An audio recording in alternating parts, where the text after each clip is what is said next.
Bonsoir les amis, ravi de vous retrouver. Ce soir j'accueille Monsieur Arié Audebourg. Bonsoir. Bonsoir Farouk Amri, bonsoir la Guyane. Vous êtes délégué régional de Cap 21 et chef d'entreprise. Première question, quel bilan tirez-vous de la visite du président de la République ici sur le territoire? Je trouve que la visite du président de la République était utile et que même si certaines personnes pensent le contraire, que les mots font sens, c'est toujours mieux qu'ils soient dits sur le territoire, face aux acteurs du territoire, que dit à 8000 km. Donc on a pu entendre la feuille de route du président de la République pour la Guyane. Alors, vous avez arboré sur les réseaux sociaux un t-shirt Ensemble la France avec la photo du président de la République. On sait qu'avant l'élection présidentielle, vous lui apportiez votre soutien. Pourtant, il y a quelque chose qui devrait vous fâcher, son plus ou moins soutien au projet Montagne d'Or. Non, au contraire, du temps où il était ministre de l'économie et de l'industrie, il avait apporté un soutien franc, appuyé à ce projet. Et là, je l'ai trouvé plutôt tiboré, il semble prendre plus de recul. Donc ça aussi, c'est encore une mauvaise nouvelle pour la compagnie Montagne d'Or. Alors, vous êtes l'une des figures du collectif dit Hors de question.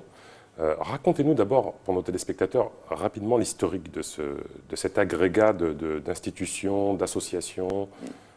Bien avant Hors de question, c'est justement à la venue de M. Macron en août 2015 que, à l'époque, ce n'était que la compagnie Columbus Gold, ce n'était pas encore la compagnie Norgold, que j'ai été le premier à prendre une position dans les médias contre ce projet. Ensuite, on a cheminé et pendant plusieurs mois, et le 14 juillet 2016, avec 3 autres amis, nous avons créé le collectif Hors de question. Entre-temps, on a encore cheminé, des gens nous ont rejoints et on a fait une première conférence de presse le 20 février où, à l'époque, on était une vingtaine d'associations locales. Par la suite, d'autres associations locales, nationales, internationales nous ont rejointes. Et c'est vrai que, comme vous le dites, que c'est un agrégat très hétéroclite, hein, des gens de divers horizons. Ce ne sont pas que des écologistes et des environnementalistes, comme certains veulent faire le croire.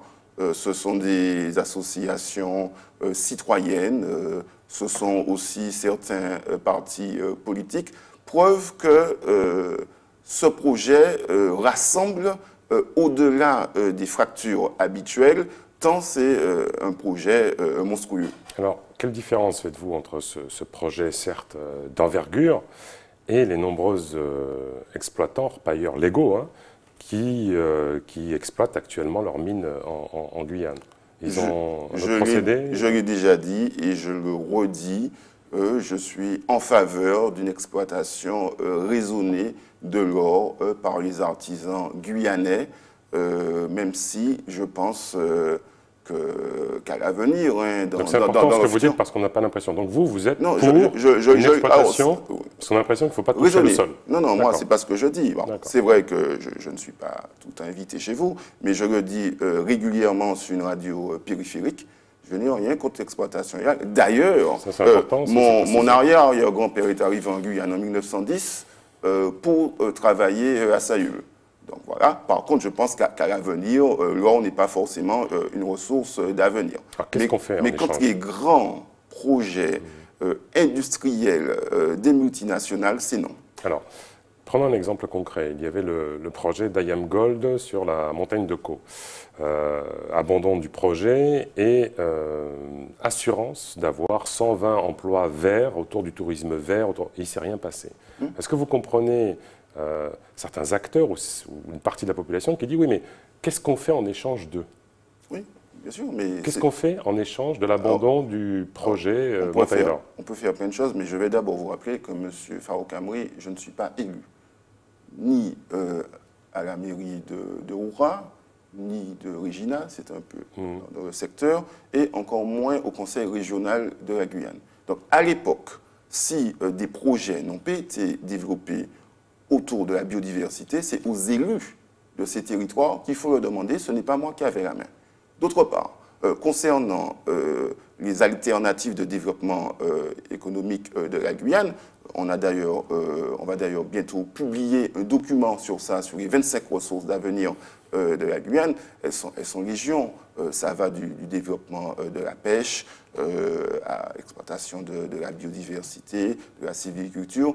Elles sont légion. D'ailleurs, j'ai noté avec intérêt que le président de la République a parlé de la création d'un cluster autour de la biodiversité. J'avais déjà eu l'occasion de le faire. C'est quoi un cluster? Alors, un cluster, c'est un ensemble d'acteurs, d'entreprises, de chercheurs, d'universitaires qui travaillent en synergie. À Silicon Valley, c'est un cluster pour développer quelque chose. Et l'Université de Guyane, c'est un magnifique environnement pour permettre ça, pour qu'on puisse tirer toutes les ressources de notre biodiversité. Alors, je vous titille toujours un peu, mais le parc amazonien, qui est la plus grande réserve nationale de France, est pillé en son sein par des orpailleurs clandestins, ce qui prouve, si besoin est, que l'État actuellement n'est pas en capacité d'assurer cette préservation. Donc, la question qu'on a dû vous poser maintes fois, mais j'aime bien, parce que vous êtes franc et direct, qu'est-ce qu'on fait pour préserver cette biodiversité qui serait potentiellement menacée par le projet Montagne d'Or?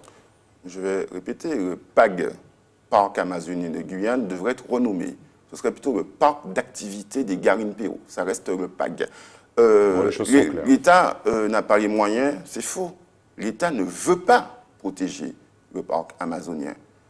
Et ça, c'est une responsabilité très grave, c'est un scandale. L'État devrait mettre les moyens militaires en conséquence pour éradiquer l'orpaillage illégal du parc amazonien. Là, il y en a marre. S'il y a un sujet qui fait consensus parmi tous les Guyanais, c'est qu'il faut nettoyer la Guyane de l'orpaillage illégal. Et ça, c'est une guerre qu'il faut faire, pas dire, messieurs, s'il vous plaît, rentrez chez vous. D'accord. Abordons, ça le mérite d'être clair, abordons maintenant le chapitre politique. Vous avez tardivement refusé de vous présenter aux élections législatives. Des regrets? Aucun regret, puisque de toute façon, je n'étais pas en capacité, je disais physique et financière, de le faire. Et d'autre part, je constate que des candidats qui avaient une grosse logistique, de gros soutien derrière eux, se sont crachés. Donc de toute façon, je n'avais aucune chance. Bon, le format de l'émission est court. L'avenir d'Harry Audebourt au niveau politique, quel est-il? Les engagements politiques et associatifs sont pris pour moi sur la base de l'année. Chaque année, je renouvelle ma carte ou pas dans les associations que je suis ou dont je suis membre, que ce soit politique, sportif ou autre. Politique, je ne sais pas encore, mais associatif, je vais certainement prendre du recul l'année prochaine pour me consacrer plus à ma vie professionnelle, personnelle et sportive. Ce sera le mot de la fin. Merci beaucoup, Monsieur Audebourt, d'avoir participé à cette émission. Les amis, les programmes continuent sur ATV Guyane. Tchambé.